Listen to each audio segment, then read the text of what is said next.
Morning, everybody. It's Lyn from Lyn's Crafts. Let me see if I can... Okay, let me see if that's better. I backed up just a little bit.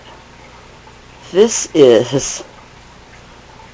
First of all, y'all know I'm not good at Shabby Chic. I panic anytime I try to put lace on something. It's just not my strong suit. I put it up there and then immediately I want to yank it back off because I don't like the way it looks. This, I'm actually so proud of because I like it. I like the way it turned out.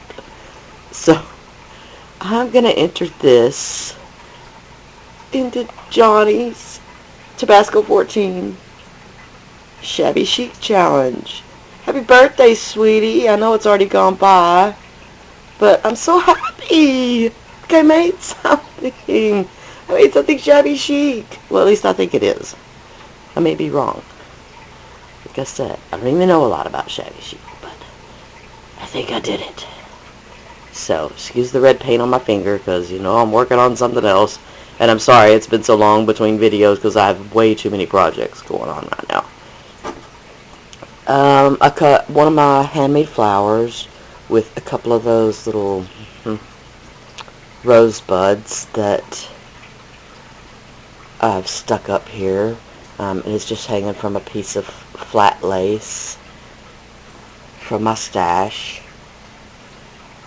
This is, I'm sorry, I don't mean to be wiggly.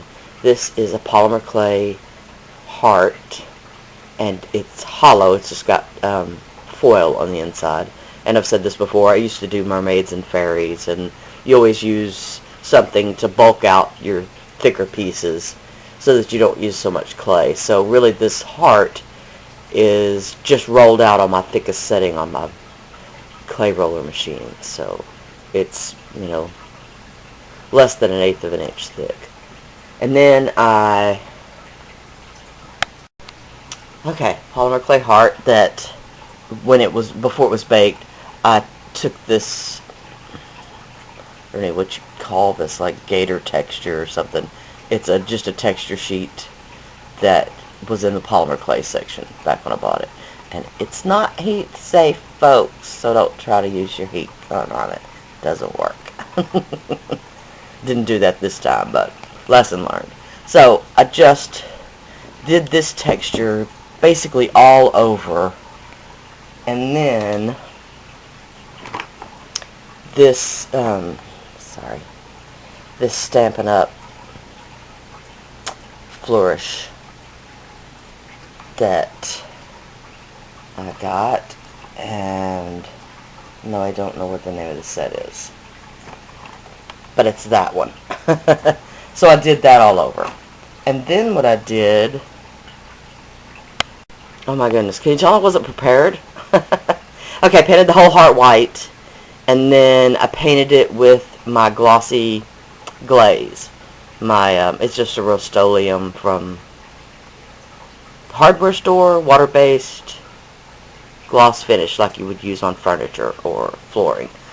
I used the satin and the gloss in that. Haven't tried the matte, probably works great. So after I'd let that dry, I went over it with this, and I've had this forever, so it's Deco Arts Dazzling Metallics Pink Satin Pearl. And I went over that.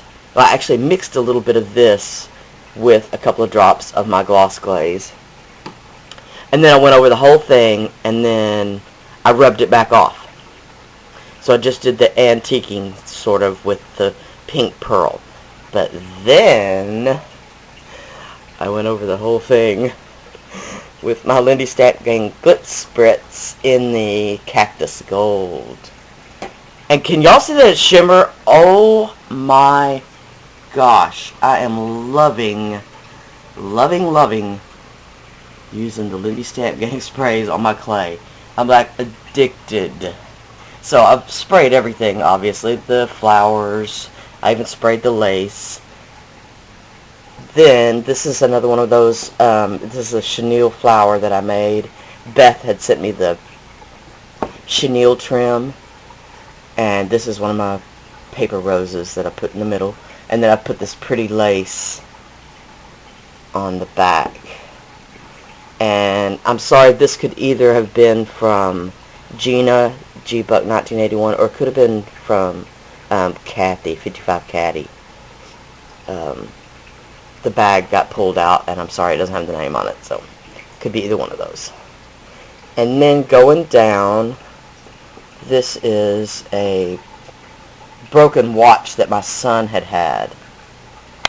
So when I was cleaning up this room, my now craft room, this used to be my son's room, I found that broken watch. The crystal on the face of it was broke. The strap was broke, so I was gonna chunk it in the trash. But before I did that, I made a mold out of it. And as you can see, since the crystal was cracked, it even gave me a mold of the hands. So what I did was, I always use Pearl X powder for my release agent, and I overfilled the cavity so that when I flipped it over on my glass and pressed it down, the extra squished out. Then I used that same texture stamp to create the texture around the edge. So I'll get that. And then I did that same, painted it white, used the gloss glaze. I used a gold paint this time and then rubbed it off and then sprayed it again. And I'm telling you, I should show y'all a demo of the difference between the pearly sheen you get from the acrylic paint to the Lindy stamp paint. It is amazing, the difference. It was totally dull and kind of lifeless looking, and then I sprayed that Lindy's on there, and oh my gosh, it pops. I mean, it just really looks gorgeous. This is a little flower that I got in a rack from Beth, and I did the same thing. I just sprayed it with the Lindy Stamp Gang spray, and then same thing with just the dangling ribbon at the bottom. So there it is. Oh my gosh, I'm so excited. I did Shabby Chic. Okay, I'll calm down now. Alright, I hope y'all like. I don't know how long it'll be till I do another one, because nerve-wracking. Throw some steampunk stuff on there and I'm good to go, but give me pink and lace, I get a little panicky. So I hope y'all like it. I love it. Happy birthday, Johnny, and I will holler at y'all later. Bye now.